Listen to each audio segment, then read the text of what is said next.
The broadcast is now starting. All attendees are in listen-only mode. Welcome to today's webinar entitled, Why Now is the Best Time to Do an Educational Facility Condition Assessment. My name is Billy Zadig, Manager of Special Programs for APA. Just a couple of housekeeping items before we get started. The webinar recording will be posted to the APA website later today. Please visit our website at www.apa.org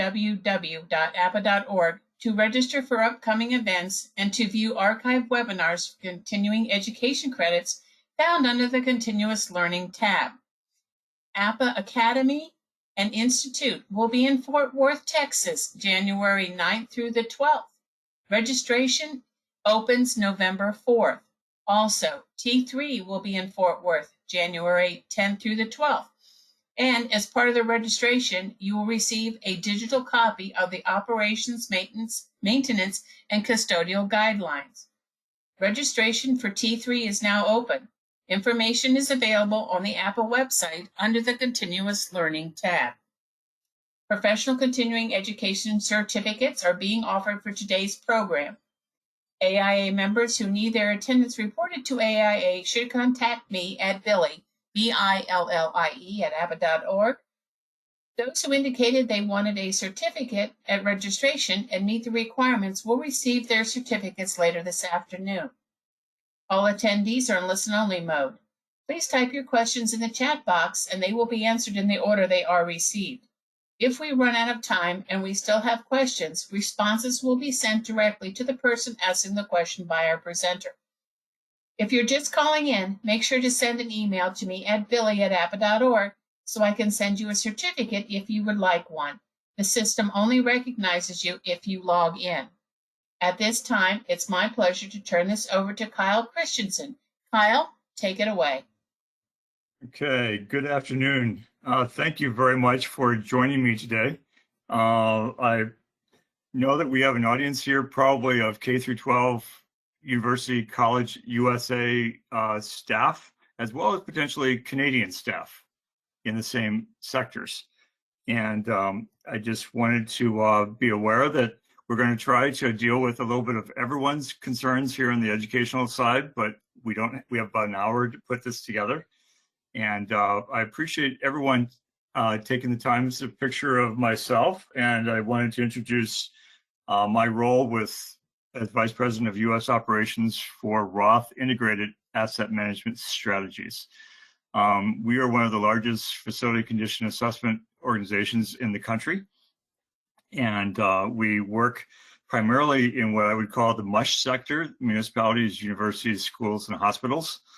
And we are really happy to partner with each of you and really appreciate what you guys do to take care of our precious commodities in the educational sector.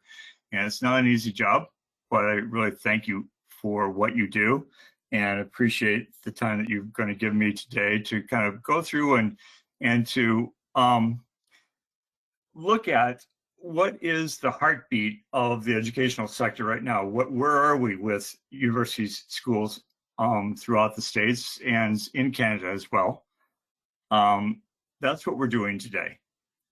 We are going to be looking at the importance of kind of where we are in the educational sector, why this is the best time to work together on understanding our facilities. And the topics are going to be the importance of the age, condition, and cost, number one. Number two, where we are with the maturity of our industry. What do we do? What do we know? How do we do our work? Number three is state, federal funding, and somewhat provincial funding in Canada as well. What's happening in those sectors and how are things changing? The availability of facility management, education, and training. There's a large expansion of that in the industry right now. The availability of new industry standards, the risk of inaction if we don't do anything, the growth of industry procurement. How do we get started? How do we get this work done? And then examples of where FCAs are being done, and then the status of how do we get started. little side note here. The question would be, how many maintenance men how many staff does it take to put in a light bulb at a university? Well, some would say it takes one maintenance person and to hold the light bulb, and 3 asset managers or staff members to rotate the building. So I say that because in my work, I've noticed that some universities will spend years and years and years studying whether they should do a facility condition assessment. And I've run into some schools that have spent 5 years studying whether they should do this. So the purpose of today is to kind of jump in and say, this is why you should do it. And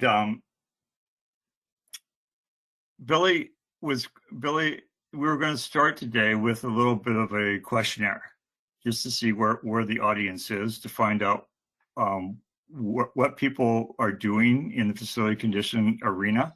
Can you help me right now with that questionnaire? Yes, we're going to start with some polls here. The poll is now open. Okay, we're going to take a few minutes to let everyone take a look at that poll, the questions. And Billy, how much time do we have for people? We're going to give you 30 seconds. Okay.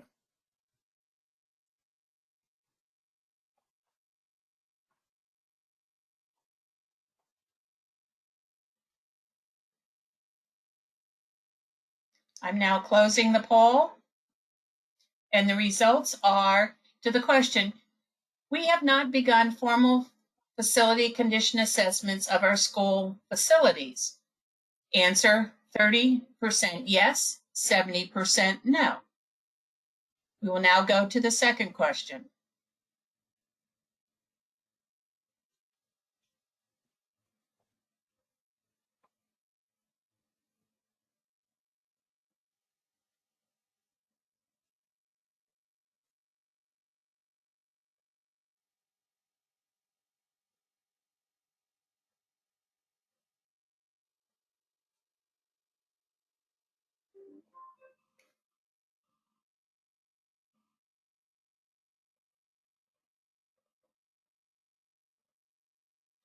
Now closing the poll. The results to the question. We are relying on internal staff to create our capital planning budget. 76% yes, 19% no, 4% not applicable. Our third question, it has now been launched.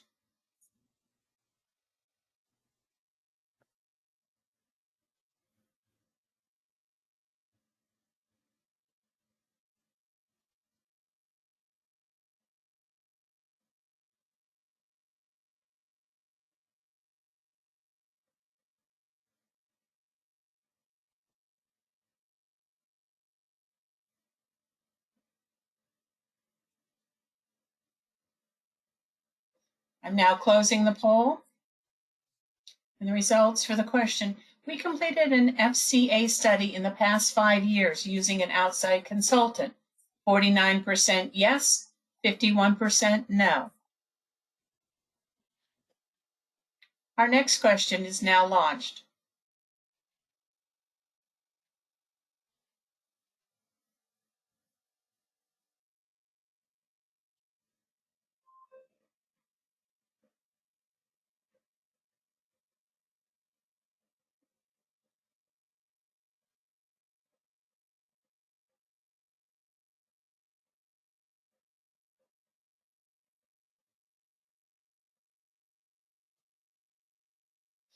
I'm now closing the poll.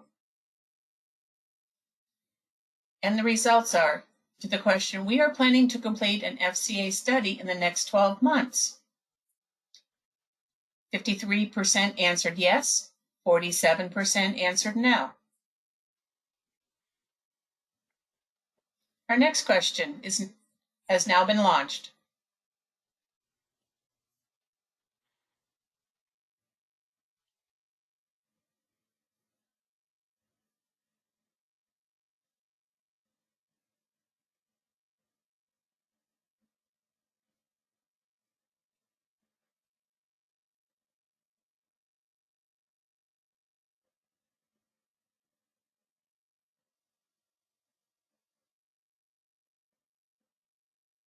I'm now closing the poll.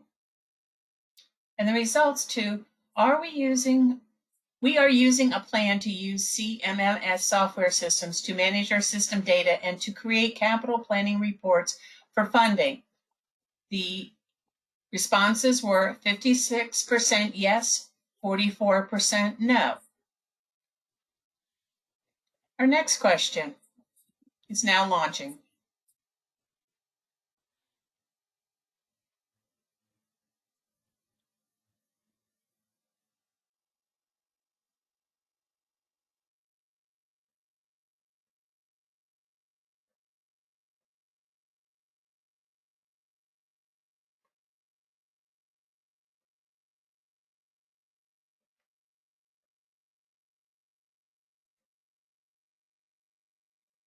I'm now closing the poll. The responses to, we are using a work order management software to manage our day-to-day operations. 96% said yes, 4% said no.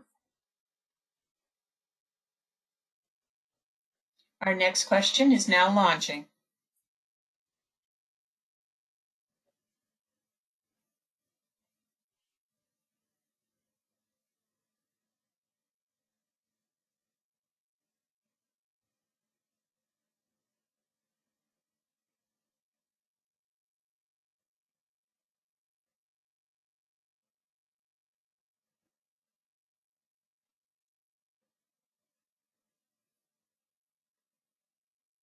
I'm now closing the poll. And the results for, we have completed an energy audit with payback analysis of our facilities is 58% yes, 42% no. Our next question is being launched.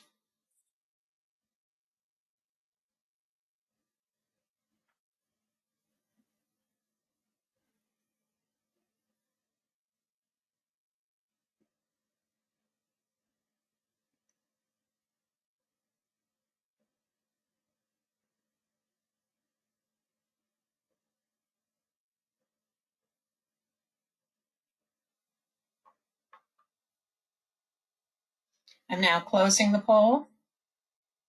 And the results to, we have completed a detailed measured ADA audit of our facilities. 55% answered yes, 45% answered no. Our next question is launching now.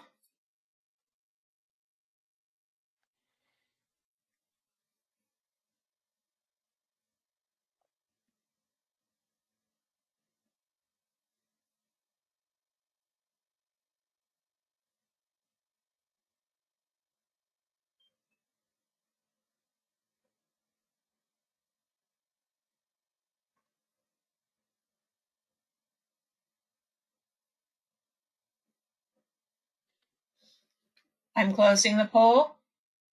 And the response to, we could use consulting assistance with ISO 5500, organizational alignment to help us prioritize our capital plan. 35% said yes, 65% said no. And our last question is now launching.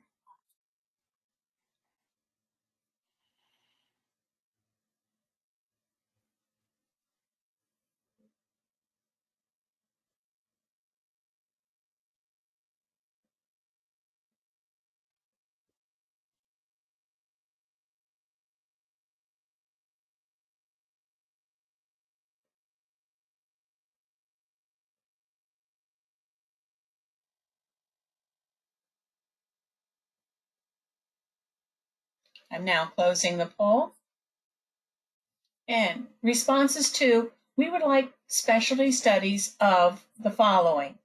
53% said air quality and energy, 68% building performance, 31% elevators, 37% ADA demographics, and 50% said sustainability. Kyle, I'll now turn the screen back over to you. Terrific. Thank you very much. Okay. Well, a little bit more background. Thank you very much for all of your responses.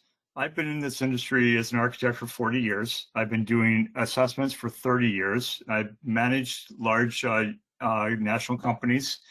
I've personally worked in 49 states and 6 countries, and we have, just a lot of facilities out there. I've looked at a lot of different systems, and in the last 10 years have been getting more involved in campuses and large portfolios. So that's what we're going to talk about today. The problems with schools right now, problems with age, condition, and cost. Across the country, we're looking at the average age of a school at 42 years. At 42 years, a lot of the major systems start to fail. You're looking at renovation, you're looking at adaptive reuse, you're looking at additions, you're looking at some significant decisions. A recent study by the federal government in the United States showed that the average school needs $4.3 million to get it to good condition. That's a big chunk of money for an average school. So how many schools do we have? In the K through 12 sector, we've got 180,000 schools, public schools, and we've got another 32,000 private for a grand total of about 212,000. If you look at those 212,000 schools, the systems that the federal government has studied to look at what needs to be done, 32% need windows, 31% need plumbing, 30% need HVAC equipment, 29% energy, 25% roof and interior work, 22% electrical systems. And that means that electrical systems means we're getting to like the 50-year-old stage. Technology and infrastructure, 21%. And interior lighting, 19%. Now these are going to change probably monthly if you actually talked to assessor or facility managers across the country. So this is a moving target, but it does show that there is significant issues. And part of the poll that we just did showed that roughly half of you have done these kinds of studies. Half of you are getting ready to. Planning in the next 12 months, 53% of you. That's good. That's good that there is that kind of attention to this, and it's something that's fairly new in our industry. So the reason that we're doing these kinds of studies goes back to 1992 when the savings and loans failed. The lenders started taking over properties. They couldn't maintain them. They couldn't sell them. And so they decided they were going to require commercial properties to do an assessment, a facility assessment called a property condition assessment. And so for the last 30 years, that's been the standard of care in the commercial industry. The problem is that that's the commercial industry that gets done when you do refinancing or pre-purchase. And that's the industry I mostly have worked in the last 40 years. There's about 200,000 commercial loans a year that are done. That means these buildings are all required to be assessed and to have a long-term study done. Later on in 2000 and 2022, the FCA services, the facility condition services emerged. They are primarily focused on that much sector that doesn't get sold, doesn't get refinanced. It is the municipalities, universities, schools, and hospitals. At the same time, we're starting to move our whole culture to the internet, cloud-based mobile phone systems, all emerging during the last 20 years. The CMMS, computerized maintenance management software system. There are now 699 systems in the marketplace. And that's just in the last 20 years. So there's a lot to choose from. And there's a lot of maturity happening. There's a lot better systems out there now than there used to be, because we've all learned from the mistakes of the early adopters. And then there's the CAM systems, the capital asset management software. Our company has a software system called SLAM, Streamlined Asset Management. And it's a very important tool for managing the budget of facilities, not just the day-to-day operations, but the long-term planning, the prioritization. So that's where we are right now, and that's how we got here. So the facility condition assessment process that we use can really identify where your expenditures need to be, where your budgets need to focus on, and it can be over a period of time. And one of the values of it, of going and actually walking through each building, walking through and taking a look at each asset, each element in those buildings, is you get a chance to look at each one and price it out, look at its condition, and then identify what's its useful life and when it needs to be replaced. From that information, that defensible data is a good budgetary tool to take to those who have the budgetary strings, the asset managers, and to prioritize not only how much money you need, but where the money needs to go. Is it interiors, the shells, the substructure? Where am I spending the money, and how is it going, and how much do I need? And the other aspect of this is to look at, well, if I put $1 million in this year, what do I get? Does my condition come down, and what does it look like if I put $2 million in? Be known to look at the future with this centralized software system. In our case, what we call SLAM is a really important tool. And the other thing that's happened, as I mentioned before, is the handheld devices. A few years ago, I did an assessment of the University of Alabama. We barcoded thousands of pieces of equipment there. So with those barcodes, the staff can now not only have information in a centralized place, but they can pull it up with a handheld device. They can scan the barcode. They can find out the age of that roof, the age of that HVAC equipment, and even look at sort of what the size of it is, what its cost is, and when it was last touched. That centralized system is priceless.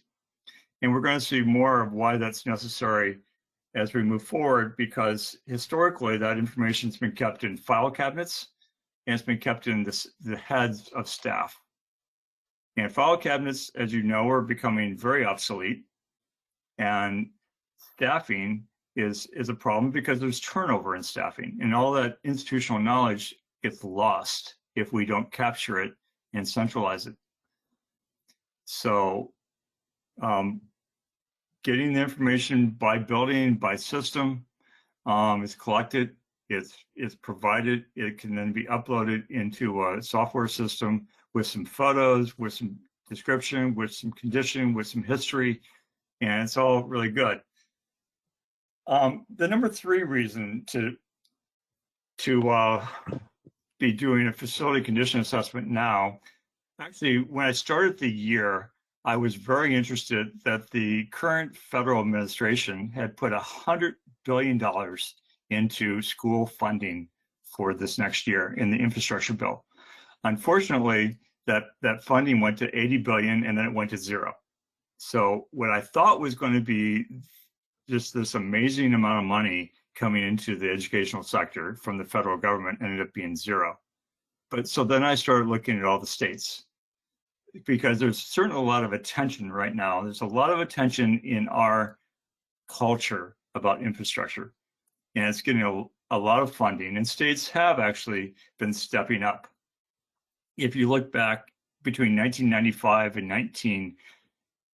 2013, so 10 years ago, you can see that states really weren't that focused on school facilities. There were 13 states here in white that weren't really putting any money in their budget towards schools, K through 12 schools particularly. And the dark green, where you see about another 13 states were putting 10 to 25% of the funding towards schools, but that's 10 years ago. And what I want to bring up here today is sort of I went in and took a look at a lot of the states, and I put together a little summary here. And if those of you are coming from different states, and I know that there are hundreds of people on this webinar today from different states, and maybe some in Canada too. So I didn't put every state here, but I did try to identify kind of what's happening in each state. Every state got about $3.2 billion from the federal government for a variety of school-related issues. Almost none of that money was actually going towards facilities, but so the states have picked up. Alabama has taken 33% of the money that they received from the federal government, and they've appropriated it to school facilities. It wasn't originally appropriated that way, but they've done that. As I said before, the University of Alabama in 2018, I led a study to do the entire campus there. And the Alabama A&M, I noticed, has set aside $2 million annually right now for renovations and master planning. So let's go through these different states. Alaska, as identified, there's 375 million of backlog per year that they need to address, and they've decided to address a third of that in the next 3 years with an allocation of 124 million per year. So that's great for K through 12 schools. The secondary schools, they've allotted 50 million for critical deferred maintenance. So that's the attention is there. Remember that first slide I showed you a little bit ago showed some states were not allocating any money 10 years ago. So now we've got the attention. And part of it's because the studies have been done, as I said before, that the average school needs $4.3 million. So there's a lot of work to be done. In Arizona, K through 12 schools have set aside 17% of their overall state budget for school capital renewal. There's a lot of money there in Arizona. Secondary schools, they've appropriated $50 million for deferred maintenance. But their deferred maintenance is actually estimated at 669 million. So this is only less than a tenth of what they actually need, but they're at least putting money aside. California, governor is now proposing 1.3 billion for school facilities in next year, with almost another $1 billion the following year. Secondary schools, they've put aside 5.8 billion for colleges, 1.2 billion for community colleges, and 7.2 billion for state universities. So you guys will all have access to these slides later on if you like to kind of re-look at what's going on in your state and how you can sort of get access to some of those funds. In addition, California set aside $100 million for one-time deferred maintenance and energy-related projects. Florida, they recently have required a 5-year study done every 5 years, starting in 2022. The Board of Governors has just set aside $800 million for the state to address deferred capital investment throughout next year. The president of our company, Bill Roth, just met with the Board of Governors a few months ago and kind of talked with them about the need to have a standardized approach within the state of Florida or within any state now, so that every school does the assessment in a similar kind of way with a similar approach, so that when they come to the state looking for their piece of the pie, everyone has done the work in somewhat of a similar fashion. So it's defensible, so that the same cost models are used, the same useful life models are used. Anyway, that's something that's still to come in our industry, is standardizing this process throughout the country. In Idaho, they've identified they need they have 77 school districts and they need $1 to $2 billion. And they think that 20% of the schools just need to be taken off the books in the next 10 years. Maybe they're losing population, I don't know. Secondary schools there, they've increased the state universities by 7.1% this year. And funding for community colleges, they've increased it by almost 5%. So again, there's a lot of money flowing into schools in different states. Illinois has a healthy school program, but they put aside 30 to 40 million next year in K through 12 schools. And in secondary schools, there are 50 universities and colleges within Illinois, and they have a $2 billion deferred maintenance program, and they've budgeted just, $202 million for 2023. So they're addressing it, and they're getting started on their issues. Maryland, where I'm currently located, I live near Washington, D.C. They just passed in January this year a legislation requiring assessment of all the schools, K through 12 schools, in a 4-year process. They're actually trying to do that in-house. They're not using outside consultants. We'll see how that goes. But they're also putting together a $2.2 billion in revenue bonds. They've got 125 million set aside in 2024 for public school construction, new construction. So there's not just taking care of existing, but they're expanding. And they also have 285 million for construction and renovation projects, 60 million to deal with school systems that have particularly high enrollment growth, and 70 million for HVAC projects, 10 million for public school safety, and 6 million for aging schools. So you can see, again, another state that is taking this seriously and making money available to those of you who are looking for it. In Michigan, Detroit, as a local government, has proposed a budget of 700 million for the schools just in the city of Detroit.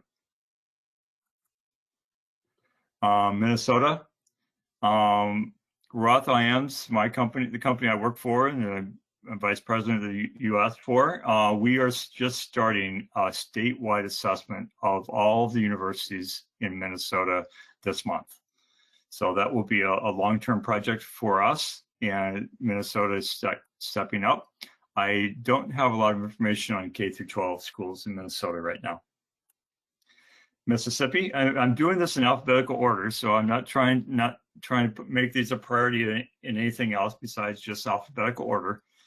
Mississippi is starting, University of Southern Mississippi is starting a campus-wide FCA assessment right now, and our company is leading the way on that, and we'll help them. That's all I could find in terms of what was happening in Mississippi right now. New Hampshire, K through 12 schools. There was a moratorium over the past decade, and now they've infused it with $30 million of new money for new projects. So they weren't building previously. Now they've got some new projects that they've got. So they've also got 250 million worth of projects proposed for this year, this calendar year. So New Jersey has actually $11.6 billion allocated for K through 12 facilities for this next year. Secondary schools, they've got 400 million allocated for colleges and universities. Now this is just for deferred maintenance. New York, K through 12 schools have 11.6 billion allocated for K through 12 facilities and secondary schools. I'm aware that City University of New York has just finished their RFP process, and they've selected a consultant to do all the 250 schools in the city. And SUNY throughout the state, State University of New York, is embarking on a variety of campus-wide assessments, and they've been putting out RFPs this year as well. North Carolina, you guys have 13 billion in backlog for new schools for this next year. And actually, that they're putting out. I'm sorry, the backlog has increased. I'm sorry, it's increased 4 billion this year, or I guess they're looking for 2018. I'm a little confused there on North Carolina, but the construction costs for new schools that they plan for right now is about 6.54 billion this next year. So there's still new construction. They're maybe building more because of new demographic changes, or they're retiring some of the older buildings, as many of you are, and building new facilities. Oklahoma, 38.5 million is been allocated for K through 12 schools. Oregon, they've embarked on just a statewide study, trying to figure out what they have with location, age, size, structure, significant building renovations, seismic upgrades. They've got a lot of work to do, and they are in the process of pulling that together. And Rhode Island is proposing 300 million bond money for school construction. And 4 years ago, Rhode Island voters approved 250 million in school construction after decades of neglect. So, and then Ontario, we move up to Canada now. We're done with the US. That's all the states I found information on. And I hope I haven't bored you with too much data there, but I think it's important for all of us to see what's happening throughout the states and to get an idea of money flowing in and out of different states. Secondary schools in Ontario, they're on a 5-year cycle, and Roth Integrated Asset Management, where I work, has been assigned that project for the past 5 years, and we continue to work with the state university system, or the provincial state university, the provincial university system in Ontario. So Canada, in many ways, has been ahead of the United States. They've been doing a lot of FCA work, and the US is sort of catching up in that process. Now, federal funding, that's, there was $435 million from the CARES Act that was focused on schools, $899 million from the Response and Relief Supplemental Appropriations Act that was focused on schools, and $2.02 billion from the American Rescue Plan. So it's about $3.2 billion per state that was focused on schools, and a lot of that was not focused on facilities, like I said before, unless it's reallocated.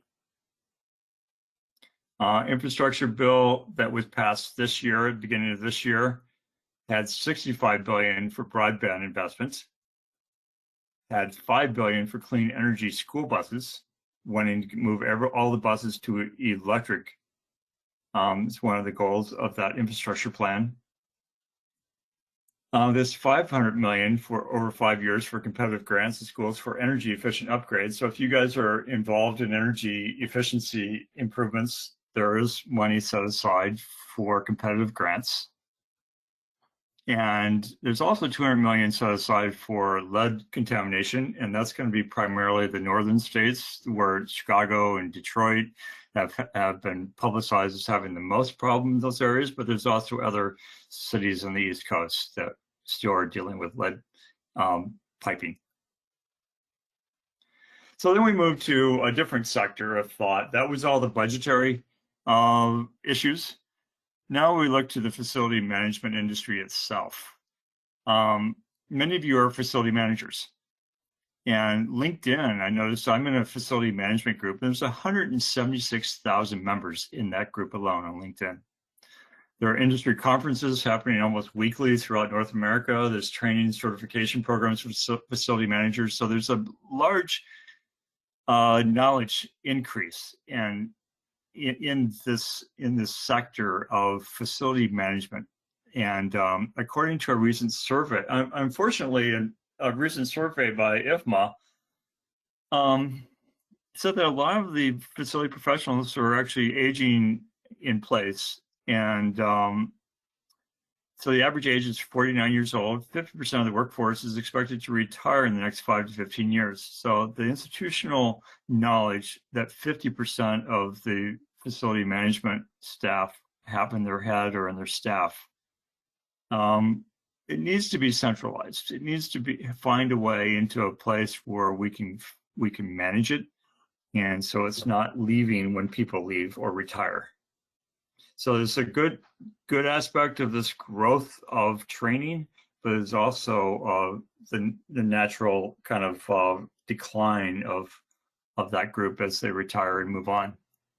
So there's other organizations that are very important in kind of making sure that these staff get the kind of training that they need. So the other aspect of where we are in our industry right now is the advent of new standards. The ISO 55000, which is an asset management protocol for how we kind of deal with organizations, how an organization cuts through the politics to get to alignment so that the organization can kind of move forward with their priorities for facility management. And that was established in 2014 and is constantly being upgraded. The ASTM standard, which I talked about earlier, started back in 1992, and about every 7 years is updated. And the last update was 2015. That sets the standard for how facility assessments are done. ASHRAE, which is the mechanical engineering standard here in the United States, in 2016 put together an energy standard, and they now have a tier 1, a tier 2, and a tier 3 approach. Tier 1 is just a visual assessment. You'll hear that a lot in as you look at energy work. Tier 2 is a more detailed study, and tier 3 is more of a design approach. Once you know what you've got, how are you going to design it? So when you're asking your consultants to do energy work, you need to decide whether you want just a visual assessment, a study, or a design service. The same thing with ADA. There's a 2000, it was originally developed in the early 90s. 2010, there was an update. And again, a visual assessment, a detailed assessment, or a design assessment. So make sure that you understand what you're asking your consultants to do or what you're trying to do yourself. A lot of times a visual assessment can identify the red flags and save you money in terms of going forward. The ISO 55000, as I mentioned before, is that means by which there's a step-by-step process to understand how to integrate all of your organization and all of your systems, and how do you prioritize, how do you budget. And if you take that step-by-step process through your organization, it can really help you. Getting all the data about all your systems can sometimes be very overwhelming, and understanding sort of how to manage all that data is what ISO 55000 helps to do. And that's really at the end of an FCA process. We provide that service where we can come alongside universities and colleges and help them figure out how to integrate all of those many data points and budgetary recommendations. So the number 6 argument for why now is the best time to do an FCA is the risk of inaction is increasing. There's a lot of safety issues out there right now. Schools are a place of some violence, and there's also COVID issues, all within the safety issues, the technology issues, the clean air systems that are necessary now to make sure that our kids are going to be in schools. What does clean air look like, and how do we maintain it that way? HVAC issues. Now, technology is not just about clean air. Actually, it is about remote learning, potentially. Having enough computers, having enough all the data technology that schools need to now help manage the population and a mobile population. HVAC issues would be both, all kinds of comfort issues as well as safety issues in terms of air quality. And again, we come back to D as air quality and environmental issues, which might include mold and asbestos, lead-based paint. They're still out there. There's still a sense that these 42-year-old buildings, asbestos and lead-based paint really were pretty much outlawed between 1978 and 79. So we're now talking 50 years ago. But schools that were constructed 50 or more years ago are going to have a lot more issues, particularly as it relates to lead and asbestos, than newer buildings. Building envelope issues, whether you've got, roofs that are failing, walls, windows, and then student performance. Students perform better in healthier schools, and it has also been said that most college students make their decision on which college to go to based upon the condition of the facilities. So it's very important for us to deal with those things. And here's an example of safety issues that are becoming greater and greater in our schools, and the need to deal with protecting our entrances. The technology issues, getting the remote learning tools in place that have been so important in the last couple of years, and they're probably going to continue to be important. The HVAC issues of taking care of these older pieces of equipment that we've been maintaining for 40, 50 years. Now you can't even find replacement parts for them anymore. At 40 or 50 years, these systems can be down now for for weeks and months at a time as you have to manufacture replacement parts. They're not available anymore. And so when you get to that 40 or 50-year age of a main system, like an elevator or a big boiler, it's time to replace it. And then what happens when we really are not taking care of the roofs, the windows? We get leaks, and this kind of environment leads to mold and air quality issues. And that is in the same sector, and that brings up the lead-based paint, asbestos sector concerns. So finally, or not finally, but we move now to reason number 7. The industry now has a centralized advocate called Sourcewell. In Canada, it's called Canoe. It's a procurement company located in the United States. It's located in Minnesota. And what they do is they pre-qualify contractors to so that schools, when they're looking to procure this service, can just go to Sourcewell and find pre-qualified companies. In this past year, they decided to pre-qualify FCA service providers. They took 18 of our competitors were part of that process, and Roth Integrated Asset Management was rated number 1. So we have been using that as a way to do pilot projects for schools, where we have worked with some universities here in the States, where we just, University of Florida, University of Mississippi, Southern Mississippi, where we have done pilot projects. We look at 5 buildings and we show you what can be done. And once you see the value of those 5 buildings and what the data has shown, it's an opportunity to kind of expand into a larger project. And that can also be done through Sourcewell without going through the tedious RFP process. You can also bid this out to multiple Sourcewell companies. Because like I said, they looked at 18, so they've identified the top 5, the top 10, and you can choose who you would like to invite to actually bid on your work. So the number 8 reason, we've got 9 reasons overall, so we're finishing up here. That if we look nationwide on who's been doing this work, now you guys all shared with me your experience, and a lot. So you said 53% were planning to do this FCA in the next 12 months. 49% of you have used outside contractors in the last 5 years. This study by the federal government showed that 42% roughly have been doing assessments every 2 years.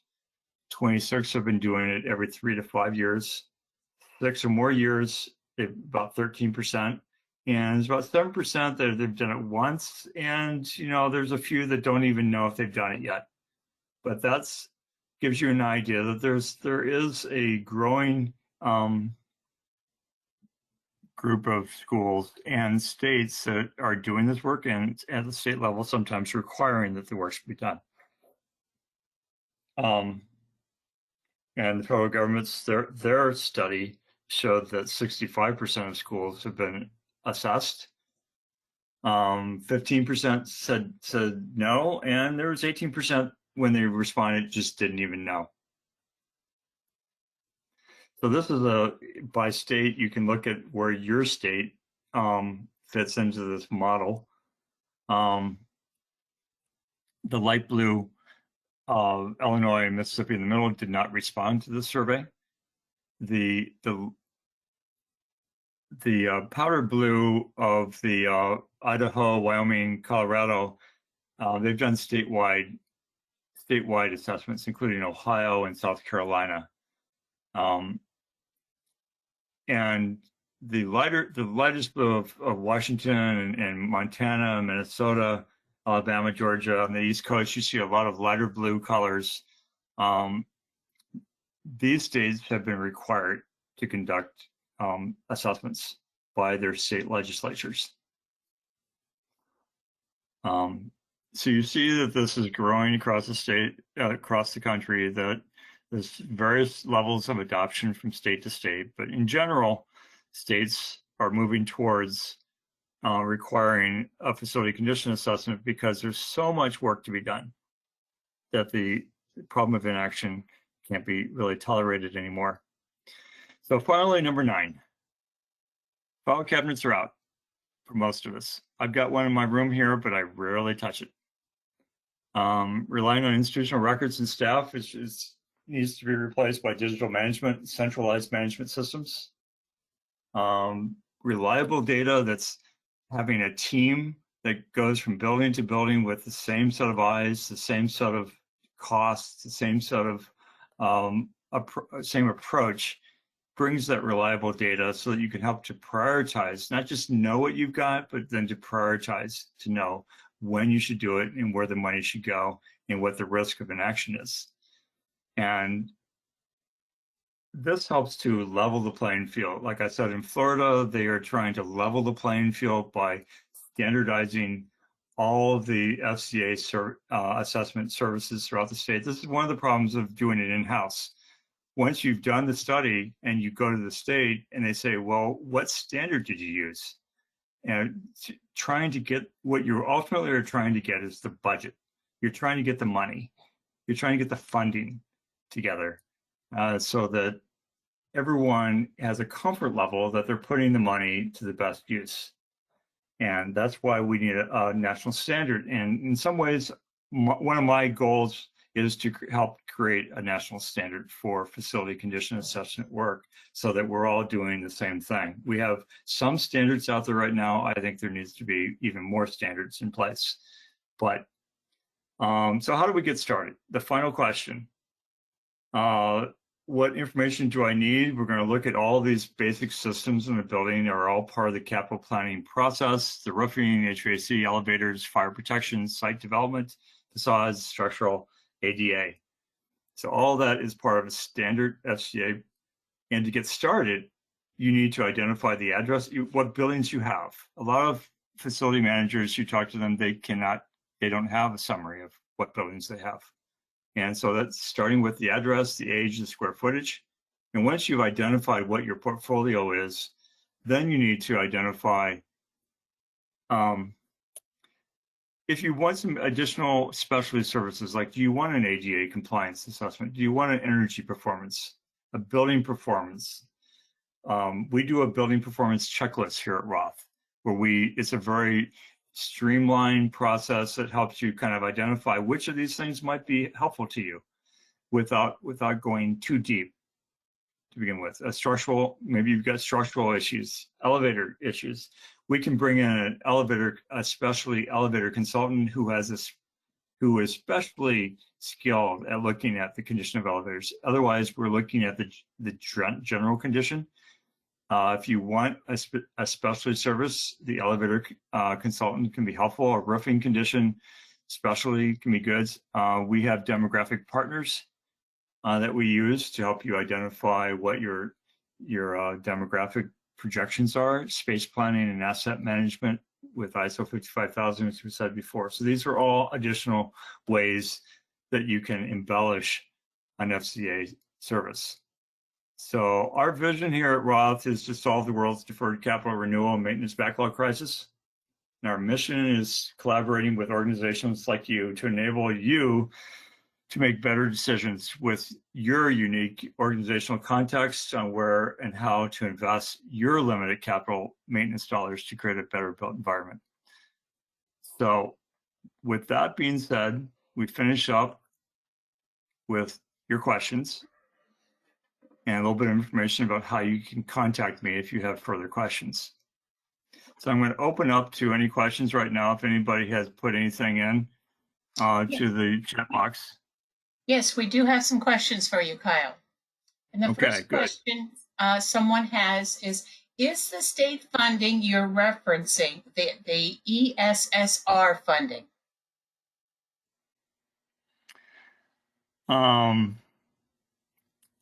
The fundings, most of the funding that I was referencing came from the state level and not the federal level.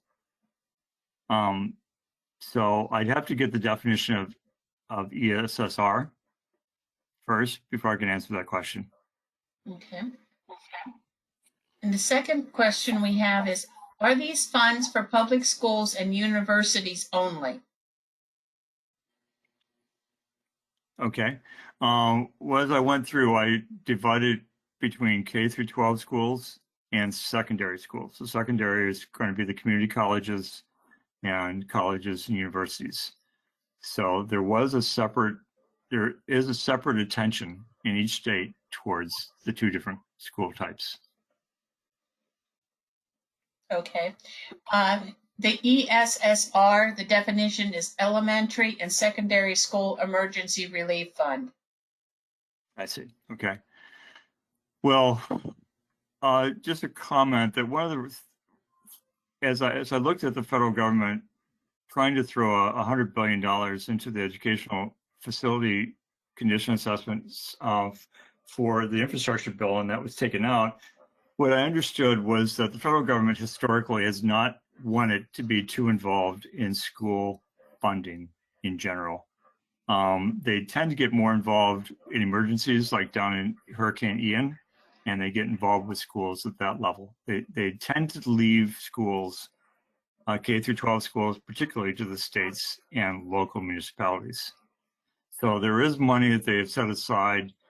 Most of the money that's been set aside by the federal government is for social programs, teacher programs, educational programs, and not so much for facilities, quite frankly. Where they have put some money in have been for some air quality testing and some energy testing and for electric buses. But for the most part, they're staying outside of facility services.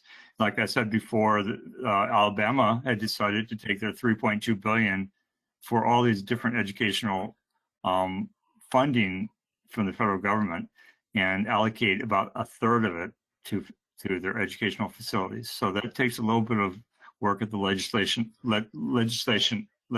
level of the states to be able to reallocate that money. Okay. Can you give us any information on the Inflation Reduction Act of 2022 that was signed by President Biden earlier this year, known as the IRA? Yeah. It didn't really, I'm not aware of anything that was allocated for facilities. What I didn't bring up in the conversation today was that over 2020 to 2025, there's been a general 25% inflation in construction materials. So we have gone through our cost that we use for all of our studies, and we've raised the cost of each of these systems by 25%. So that's one of the problems of what's going on in the last couple of years with putting a lot of money into the economy, and also the cost of inaction and supply chain issues. It's a very complex set of questions, and I'm not going to try to say that I completely understand it. But so for the inflation, that inflation bill, no, I don't have any information about what is available for schools, if anything. Okay. Our next question is, what is the recommended number of years you have for how often to do assessments on residential buildings? Well, I don't know if residential buildings you're meaning dormitories at a university level. I would think so. Okay. I think any facility, and I've done hundreds of residential properties across the nation. And my previous company, I was director of engineering and putting out almost 10,000 reports a year. And a lot of those were for residential. In the commercial sector, assessments are done, or refinancing is done across the board almost entirely about every 7 years. So in the commercial sector, you're getting a review every 7 years and a new reserve study done.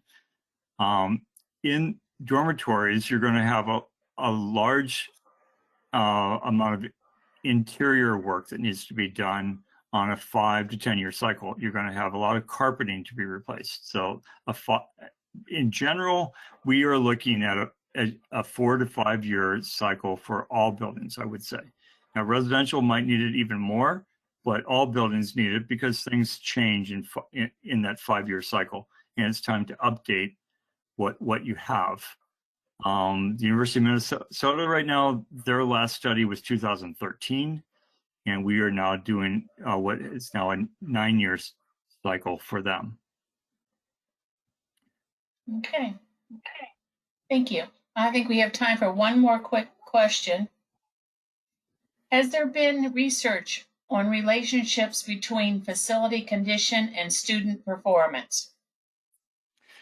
Yes, there has. And I actually had a study from Brown University that I was going to put in here, and I don't have the exact quotes, but it's significant. There have been studies, Harvard's done studies as well, to show that the quality of a school, particularly K through 12, is very important to the overall success of the students. Okay. Our next question is, let's see,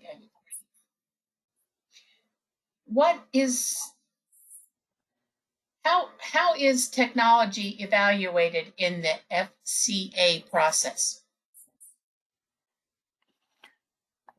Well, I would say ease of use, and I would say that the software has been introduced in the last 20 years, and as with any software system, you can imagine that there are a lot of improvements that happen every year to that software, and so some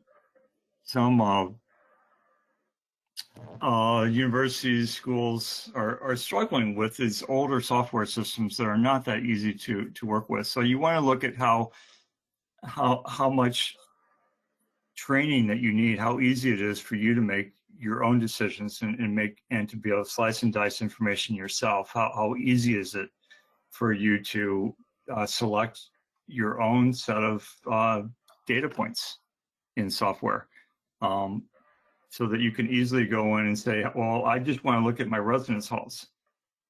I just want to know how much carpet I need this next year. I want to look at all my buildings, and I want to look at how many roofs do I need this year? How many windows do I need this year? So you want to be able to slice and dice by campuses. You want to be able to slice by however you manage your work. You want the software to be able to work with you and to be able to be used easily by many of your staff. A lot of times I find that institutions don't adopt the software because they don't have a centralized person who is dedicated to kind of managing the software. You need to have an asset manager in place who can sort of be there to work through the software systems and to make sure that the company has support systems for you, that they can answer your questions, because you're going to have questions. Hopefully that answers part of your question, but that's a very complex question ultimately. Okay, well, that's all the time we have for today. We have a couple of questions that we did not get to, and those questions will be answered by Kyle directly to the person asking the question. So at this time, I'd like to say thank you to Kyle for the very informative presentation today, and to our people who take the time out of their busy schedule to be with us. So thank you, and until next time, be safe, stay healthy, and be kind to one another. Thank you so much, and have a great day. Thank you.